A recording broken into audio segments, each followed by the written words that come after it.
बिस्मिल्लाहिर्रहमानिर्रहीम अस्सलाम वालेकुम। MTS 601 operation research assignment number 1 आ चुकी है और असाइनमेंट के डिफरेंट सेक्शन है। आज की वीडियो में बताऊंगी असाइनमेंट को कैसे बनाना है। डॉक्टर मोहम्मद उस्मान के असाइनमेंट का सोल्यूशन करूंगी। उसके अलावा अगर किसी और सेक्शन की असाइनमेंट चाहिए तो वो भी आपको मिल जाएगी। असाइनमेंट को सबमिट करवाने की लास्ट डेट है 21 मई 2025। इंस्ट्रक्शन को आपने अच्छे से रीड आउट करना है। क्वेश्चन नंबर 1 में आपको क्या कहा गया है, a product design project consist of 8 activities. ठीक है, 8 एक्टिविटीज़ हैं। 1 2 3 4 5 6 7, ये 8 एक्टिविटीज़ हैं आपके पास। एच, ठीक है, 8 एक्टिविटीज़ हैं और आपके पास यहाँ पे हो क्या रहा है, starting and ending event from I to J. ठीक है, स्टार्टिंग और एंडिंग इवेंट भी आपको दी गई हैं along the 3 times estimate as given below table. तो आपने ना, आपके पास ये एस्टिमेट भी गिवन है, तो आपने क्या करना है, सिंपली इसकी डायग्राम बनानी है। Using the data draw the project network diagram showing all event and activity, calculating the expected time and variance of activity based on time estimate, and then determine the expect project completion time while also identify the critical path। तो critical path भी बताना है। तो ये है इसका solution, मैं आपको शो करवाती हूँ।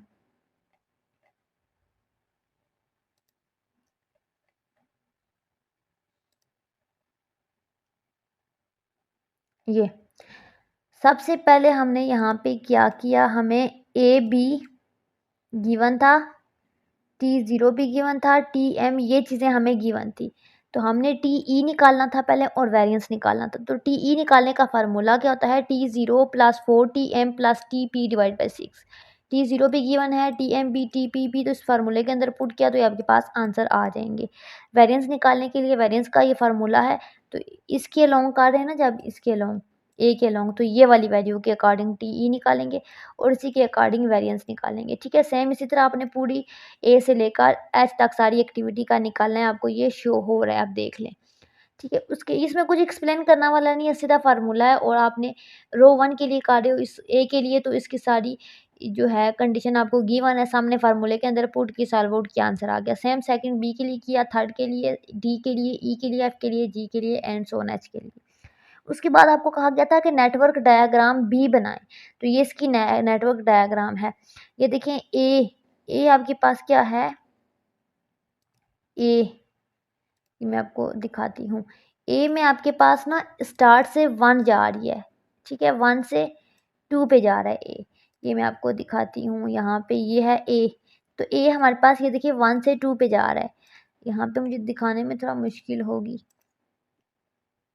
ठीक है, उसके बाद बी आपके पास कहाँ पे जा रहा है, 1 से 3 पे जा रहा है, फिर 1 से 3 पे जा रहा है। ये देखें, बी आपके पास कहाँ है, ये है बी। तो ये 1 से 3 पे बी जा रहा है। ठीक है, इसी तरह से आपने सारी वैल्यू को बनाना है। उसके बाद यहाँ पे कह रहे हैं एफ आपके पास 4 से 5 पे जा रहा है। तो आपने ये 4 और 5 बना लिए। ये मैं आपको शो करवाती हूँ। 4 से एफ कहाँ है, एफ ये 4 से 6 पे जा रहा है F. Let me check again. F आपके पास 4 से 6 जा रहा है। ठीक है जी, इसी तरह सारे आपने कहाँ से कहाँ जा रही है निकालिए। अब T0 TM TP इनका आप यहाँ पे शो करवाना चाहते हो तो करवा सकते हो, लेकिन यहाँ पे ज़रूरत नहीं है। सिंपली आपने क्या किया, सबसे पहले डायग्राम पहले बनाएं, फिर टेबल बनाएं। उसके बाद आपने एक्सपेक्टेड प्रोजेक्ट कंप्लीकेशन टाइम निकालना था, तो वो 21.67 आपके पास आ जाएगा। ठीक है, कैसे आएगा देखें, पाथ 1 आपके पास कैसे जा रहा है। अच्छा, इसमें मैक्सिमम कितने रास्ते बन रहे हैं, ये देखिए ना, एरो एरो के हेड के अकॉर्डिंग। ये देखिए, एक ये रास्ता बन रहा है मैक्सिमम। इसी तरह अगर आप कोई और रास्ता निकालते हो तो एक यहाँ से ये बन रहा है। ठीक है, डिफरेंट रास्ते इसके बन रहे हैं। उसके बाद एक आपके पास ये सीधा बन रहा है। ठीक है, तो ये देखिए आप कितने रास्ते आपके पास बन रहे हैं। तो मैक्सिमम आपके पास 3 पाथ बन रहे हैं ये। तो पाथ 1 की डिटेल आपने शो की कि हम ए से ई पे जा रहे हैं, 2 में यहाँ पे जा रहे हैं, 3 पे हम यहाँ पे जा रहे हैं। ठीक है, तो सारे आंसरों को आपने इस इन पाथ पे जो जो आंसर आ रहे हैं ना, उनको हमने सम कर देना है। ये तो ये आपके पास इसकी इसकी जो है वैल्यू आ रही है, मैं आपको शो करवाती हूँ। 4.67 + 4 और 6.33, ये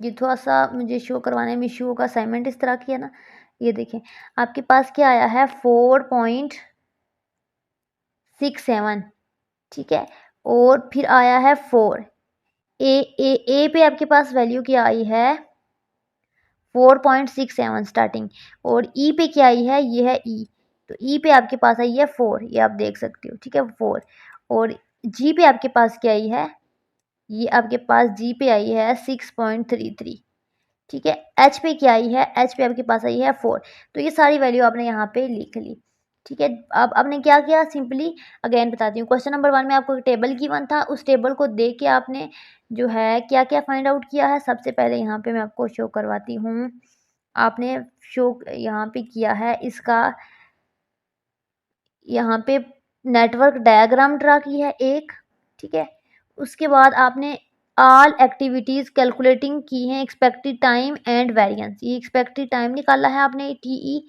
और वेरिएंस निकाला है यही चीज़ आपको कही गई थी उसके बाद आपको कहा गया था कि आप इसके प्रोजेक्ट की कंप्लीशन का टाइम बताएं कि कितने टाइम पे ये प्रोजेक्ट कंप्लीट हुआ है तो हमने क्या किया इसके पाथ पहले निकाले इसके यहाँ से शक्ल इसकी डायग्राम से देख के फिर इसकी डायग्राम को बनाने के लिए आप ड्रा आयो भी यूज़ कर सकते हो पेंट भी यूज़ कर सकते हो जो आपको सूटेबल लगे ठीक है उसके बाद आपने पाथ 3 निकाला और क्रिटिकल पाथ निकालना है क्रिटिकल पाथ का मतलब क्या है यहाँ पे आपने इन सारे पाथ को जब प्लस किया ना तो आपके पास कोई ना कोई आंसर आ जाएगा ठीक है